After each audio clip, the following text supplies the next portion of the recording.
Hey, it's Frank from 40 Honeybee, and it is time to de-winterize these hives. Very fortunate that all 3 hives made it through winter, and it's April 13th. It feels like March 13th because we've had a lousy March and a lousy April. Check out these turkeys. These guys got within 10 yards of me.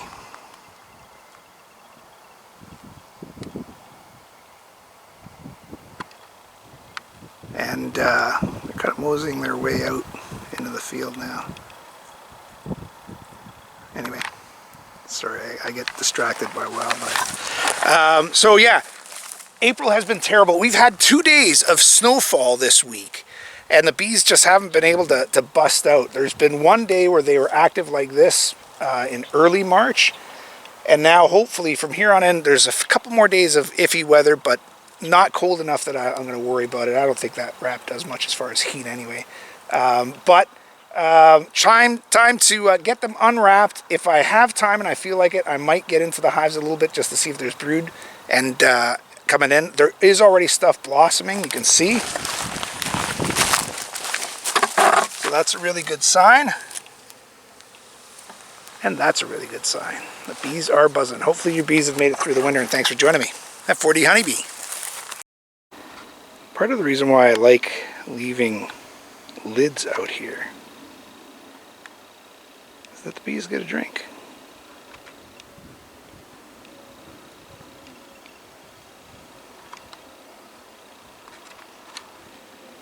Another one coming in for a landing. Yes, I don't find any drowned bees in there, so they figure out this lid too. They can just hang out on the lip of the lid and have a drink. That's pretty cool. Okay, so I got the smoker going, and you're a little further away than you'd normally be just because I gotta remove all this stuff, and I also don't have my tripod. I don't know where my tripod went. Might have to put that on the list for new stuff in the spring. So the only thing that I really have to do as far as de-winterizing them is, you see this foam? I will remove it because, as you can see, little critters like to get into it. Can you see that? Here, maybe that way. You see little holes? Little critters get in there and bore through it and, I don't know, maybe make nests in it or something. And the holes go right through, so I don't know what they're doing, but then you don't see anything in here, in the lid. So anyway, we'll get rid of the styrofoam. That's step number 1. Then we should be able to just lift the big diaper right off it. Might be easier if I remove that box. Oh, they got nice pollen coming in. My goodness, these bees are already finding pollen. Fantastic. And there are some bees on this thing, so I'll shake it out. I'm also going to remove the entrance reducer, and I'm just going to remove it because I think these bees are doing really well. And you know, if they were weak in the spring, we put the entrance reducer on so that it's easier for them to defend, but I don't think we need it. I think these bees are ready to go into summer mode. Let's see, I'm going to put gloves on because I don't know how they're doing. And they may or may not have forgotten who their friend is.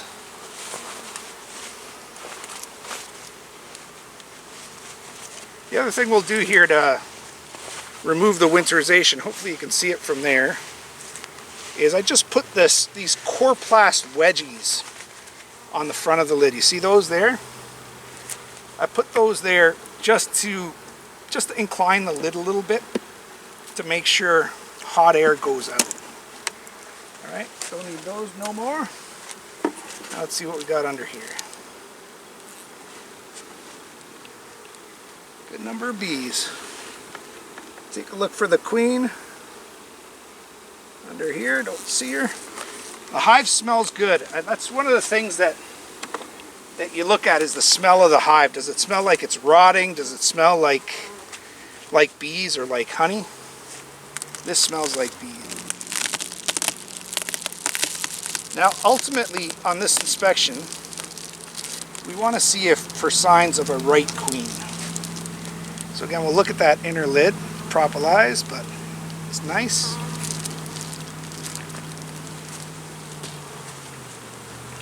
And you see they still got a ton of sugar, eh? Look at that. Still have a lot of resources. And good numbers. So this is a 2-deep hive box. I overwintered, essentially I combined 2 hives into this box. I normally like to do single boxes, but actually this year I did 2 doubles. That's a double over there as well. This is a single, and this is a double, so they seem to have done well. Prefer to do singles than doubles, it's a lot easier. But let's see if we can pull out a couple frames and see if we see signs of a laying queen here. Again, we don't need to see the queen, but it would just be nice to know that she's laying. Good to see brood. Okay. And good to know what kind of resources they have. Just taking my time because they probably welded both boxes together and built comb in between the 2 boxes.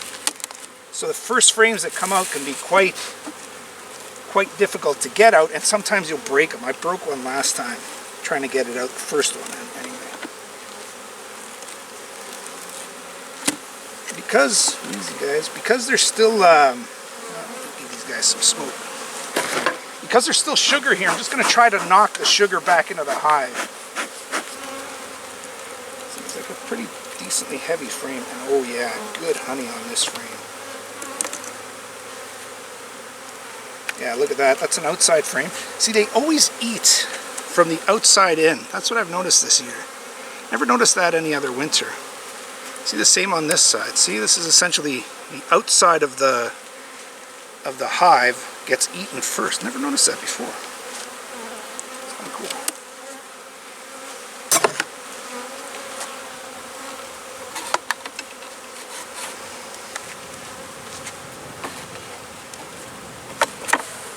This one's light, so it might be a brood frame. Yep. So it's brood. There is brood that's hatched out, which is a great sign.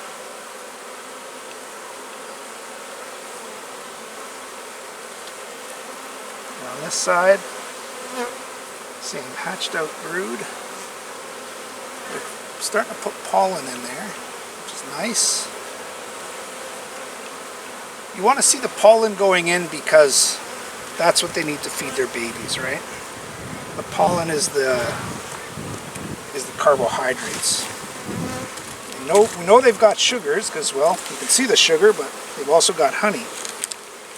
But what they need out of spring is pollen, and bees are coming in with pollen on their sacs, so that's a fantastic sign.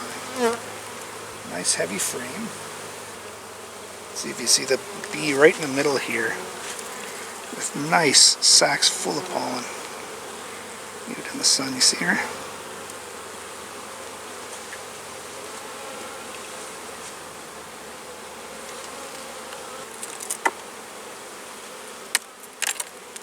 Another frame that's just being polished up and ready to lay. And have a look down below. This one's heavy. Whoa. This one's heavy with honey. Really heavy.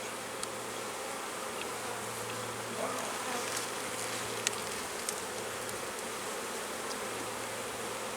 On this side, the same. Lots of honey. They're making space for the nest in the middle.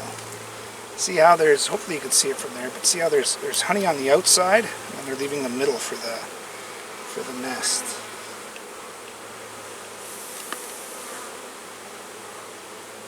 Okay, that's all I'm gonna do. Next one's lots of honey. They got a ton of food, man.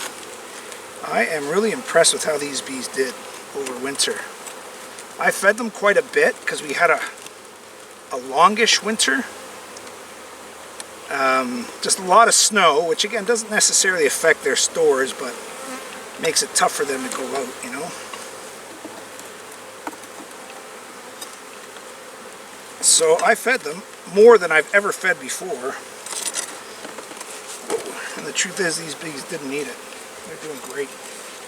But, I mean, it's not going to hurt them at all. We would normally start feeding these bees anyway, a 1-to-1 syrup. And for the next couple of weeks, I don't think they need it. I think what they do need is, if anything, a mite treatment for sure. And then most likely some pollen patties maybe wouldn't hurt. Tough to get these in because the sugar is actually taking up a lot of space in the hive. Okay, so I'm going to have a look at the bottom here and see if we've got brood or signs of a otherwise healthy queen. This would be a big sting if you were working without gloves. This has happened to me many times. Forget about these guys over here. Now that top box is still very heavy, probably 40-50 pounds, which is great. Still have some of the newspaper left over from when I combined the hives. See that? They did a great job here. Okay, so hopefully here, got a good concentration of bees here, so I'll take off a couple of middle frames and maybe we'll see the queen or see signs of brood. I'm going to bring this one up really slow. I don't want to hurt the queen if she's on here.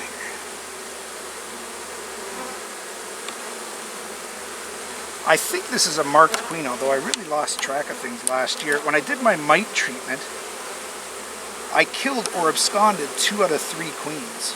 So that was really disappointing. I had to scramble around and put some more queens in. And then I ended up combining this hive. So I think this is a marked queen, but I'm not sure. I can't remember. Yeah, just nectar. I don't see any eggs yet. It's pretty light. Oh yeah, this is one that I put in. They haven't built out yet. Same deal with the next one. So we'll go over here.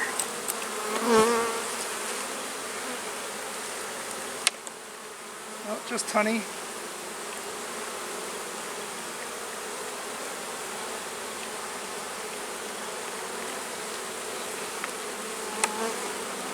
No signs of brood down here yet.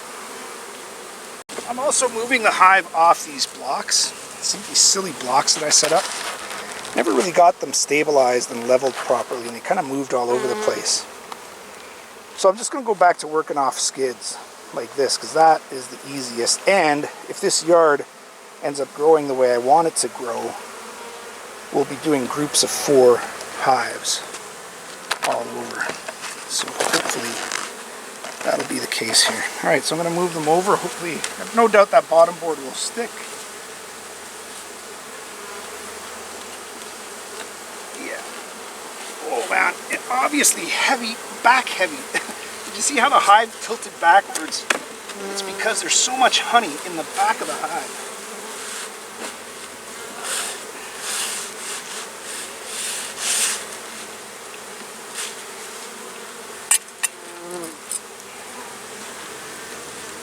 Okay, it's looking pretty good.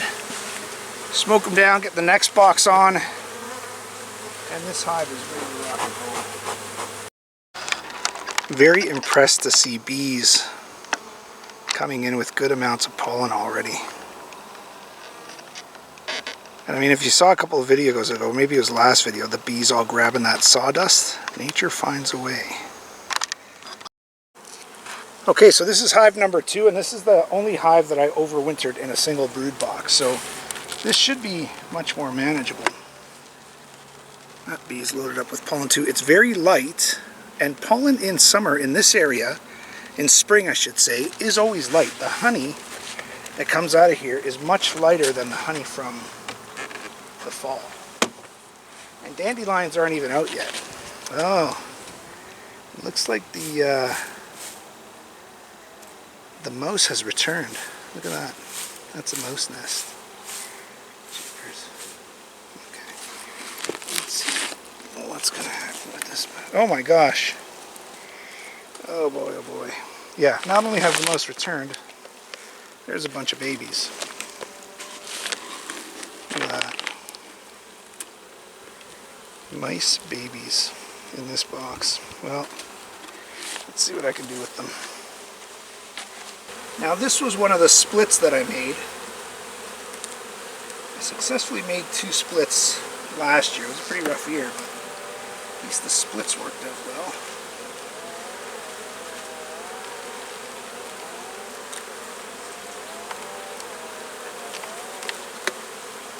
Let's see what we got here. Wow, just thick with honey. Take a look at this. Can you see that all right? Just full of honey. And it almost looks like they haven't even touched this. Oh no, there's sugar in there, and there's open nectar too. So I'm going to switch this camera around. I don't want to work on the pallet. I'd rather work on solid ground. I don't want you to see my butt. Yeah, sorry, you're a little farther away than I like, but I wasn't even really planning on coming out today. I had to do a garage door repair at my house, and it went well enough, and the day is nice enough that I thought, might as well get out here. It's another frame that's half gone with honey, half consumed, half not.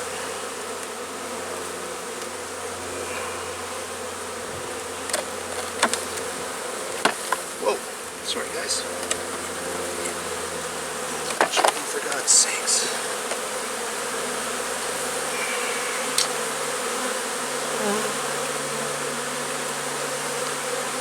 This frame's pretty light. Just a bit of honey, not much more. Built out, wait for the queen to start laying. And considering they're bringing in pollen now, that should start happening soon. Another very light frame. There's the queen right there. There's a big unmarked queen. Let's see if I can you see her. She's right here. You see her? Beautiful looking queen. That is from the... just want to see what she does here. It'd be lovely if she would lay an egg. That was from the Beggars Can't Be Choosers Hive from Derek Bowden.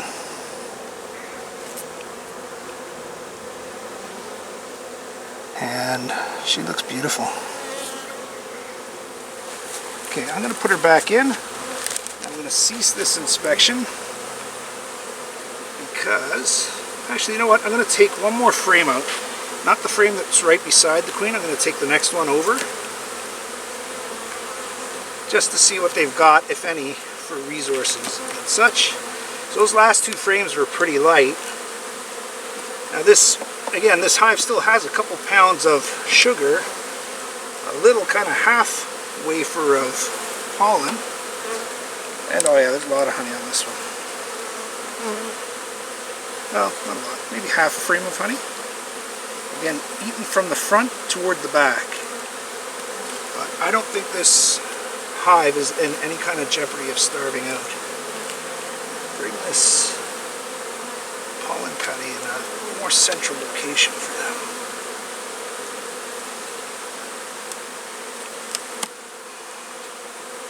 Last frame. Wow, this one's heavier. All honey. Yep. So, resources are okay. They need pollen, so we'll get some pollen patties going into here sometime soon. And then we'll start treating them for mites. Hive number 2 is in good shape.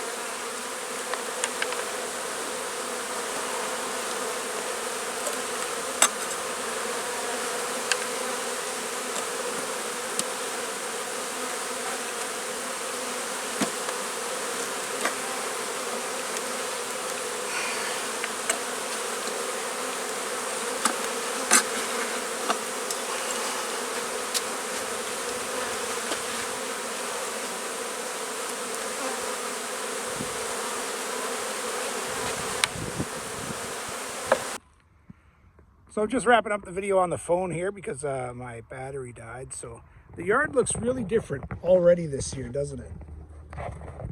If you look at it, I've gone to the skids instead of the blocks, and that leaves it pretty ready for an expansion, right? You can see that you can put 4 hives on each one of those skids, and move the electrification sensor closer and away from where the bees are. So I've got a lot more room to work in there. And the plan for this year, you know, we're starting off better than we did last year for sure, but I could jinx myself. The plan for this year is to make more bees. I'd like to go into winter with anywhere from between 8 and 10 hives this year. So the number one goal is to multiply hives, to make splits and get more bees. To start to work out, I've got 2 gene pools in here to choose from. See which one is doing better and try to build up that gene pool. I still have some diversity too, so that's good. But I'd like to do the splits, but I'd also like to have 1 hive just producing honey. I'd like to grab some honey in July because I'm out and I'm getting lots of heat from the family for not having honey and being a so-called beekeeper. So anyway, follow my journey, like and subscribe if you haven't already. I really appreciate the help, and thanks for joining me at 4D Honeybee.